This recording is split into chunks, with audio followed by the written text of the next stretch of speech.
In this video, I'm going to explain how you book cheap domestic flights in Australia. Make sure you watch until the end. You do need to use a VPN in order to spoof your IP address so you're actually in a different Australian city.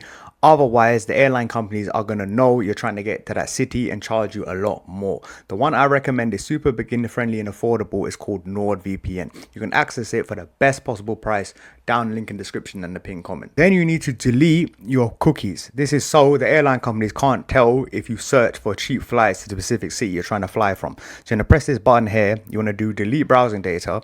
Make sure all time selected, all these are ticked, and you want to do delete data. Then you need to go on Skyscanner, and you can access this via the link in description and pinned comment. This is the #1 flight aggregator. So I'm personally going to do a return.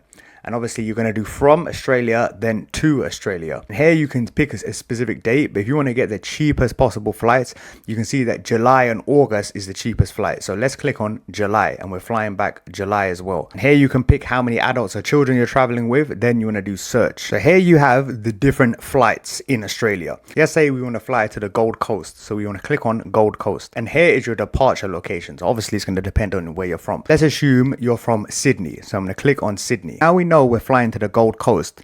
You want to open up NordVPN and you want to search Australia, and here you're going to press those 3 digits. And now you have access to all these cities, and Brisbane is the closest city, so just pick the major city that's the closest to the destination you're going to. Now we are connected to Brisbane, and then we want to click on Sydney. Here you can see the available prices. So in this case, I'm going to leave on the 24th. And I want to fly back on the 31st. And here you also can explore hotels. Then you want to do find flights. Skyscanner searched 788 different results. And here it's split into 3 different things: best, cheapest, and fastest. And obviously because it's a domestic flight, it's not too much of a difference. The left is the airline. This is the time we're going to leave the destination airport. This is how long the flight's going to be, whether it's direct, and the time we're going to arrive in our destination.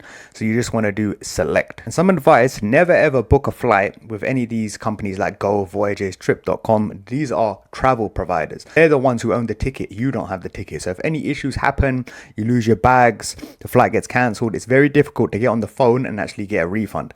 Always go with the airline, even if the airline has really bad reviews like Jetstar. So you want to do select. Here you can see the super prices that you can get. Remember, to get these prices, you do need a VPN. The best one is NordVPN. You can access it in the description. A VPN has many different uses and it encrypts traffic.